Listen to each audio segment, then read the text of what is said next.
Old pension. देश में पुरानी पेंशन की मांग पर पहले उपवास, फिर होगी अनिश्चितकालीन हड़ताल, थमेगी कलम और रेल। जेएफआरओपीएस के संयोजक शिव गोपाल मिश्रा की अध्यक्षता में हुई बैठक में अनिश्चितकालीन हड़ताल के लिए जल्द ही कोई तिथि निर्धारित करने पर सहमति हुई है। स्ट्राइक नोटिस और अनिश्चितकालीन हड़ताल की तिथि तय होने के बाद सरकार को अवगत कराया जाएगा। Old pension. देश में पुरानी पेंशन की मांग पर पहले उपवास, फिर होगी अनिश्चितकालीन हड़ताल, थमेगी कलम और रेल। जेएफआरओपीएस के संयोजक शिव गोपाल मिश्रा की अध्यक्षता में हुई बैठक में अनिश्चितकालीन हड़ताल के लिए जल्द ही कोई तिथि निर्धारित करने पर सहमति हुई है। स्ट्राइक नोटिस और अनिश्चितकालीन हड़ताल की तिथि तय होने के बाद सरकार को अवगत कराया जाएगा। केंद्र और राज्य सरकार के विभागों, संगठनों एवं प्रतिष्ठानों के सामने 8 जनवरी से 11 जनवरी तक रिले हंगर फास्ट होगा। विभिन्न कर्मचारी संगठन भूखे रहकर सरकार से पुरानी पेंशन बहाली की मांग करेंगे। शुक्रवार को नई दिल्ली के स्टेट एंट्री रोड स्थित आईआरएफ कैंपस की जेपी चौबे मेमोरियल लाइब्रेरी में आयोजित जेएफआरओपीएस की बैठक में यह निर्णय लिया गया है।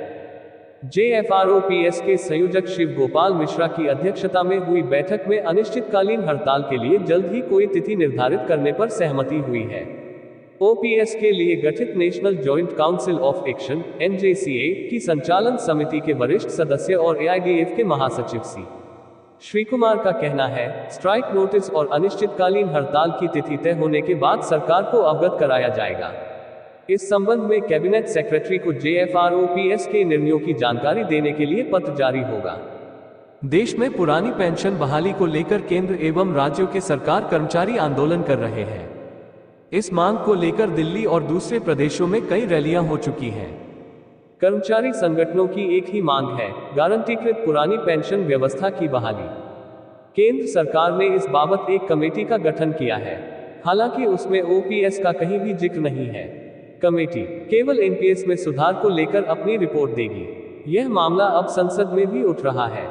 लोकसभा सदस्य नव कुमार सरनिया, दीपक बैज और कृपाल बालाजी तुमाने द्वारा पूछे गए सवाल के जवाब में वित्त राज्य मंत्री पंकज चौधरी ने बताया, ओपीएस बहाली के लिए सरकार के विचाराधीन ऐसा कोई प्रस्ताव नहीं है।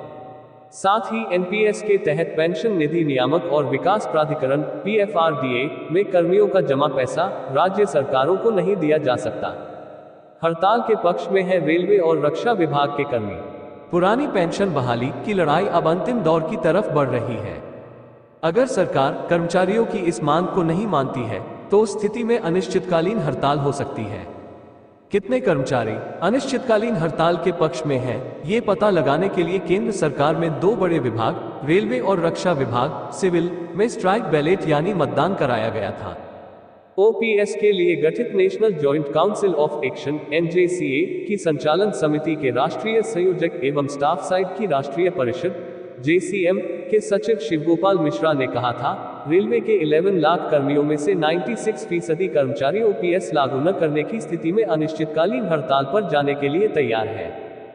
इसके अलावा रक्षा विभाग (सिविल) के 4 लाख कर्मियों में से 97% कर्मी हड़ताल के पक्ष में हैं। शुक्रवार को जॉइंट फोरम की बैठक में अनिश्चितकालीन हड़ताल पर जाने के लिए निर्धारित तिथि की घोषणा करने पर सहमति बन गई है। पहले चरण में सरकारी कर्मचारी भूखे रहकर केंद्र सरकार को चिताएंगे।